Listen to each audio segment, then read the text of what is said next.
yer kürəsinin hərəkətinin istiqamətində sən öz oxun ətrafında fırlananda həmin o köklənmədən çıxırsan. Yəni, sənin sürətin daha çox olduğu üçün ruh bədəndən çıxır. Ona görə səma rəqsləri var.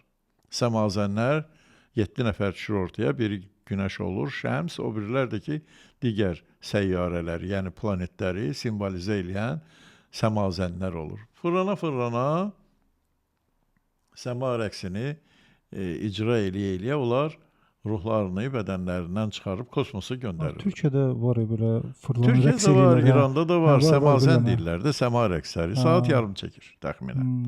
Bunların hamısının özünün senariləri var. Onun üstündə şeir də oxuyurlar. Əsasən Şəms Təbrizinin, Mövlanənin şeirlərini oxuyurlar.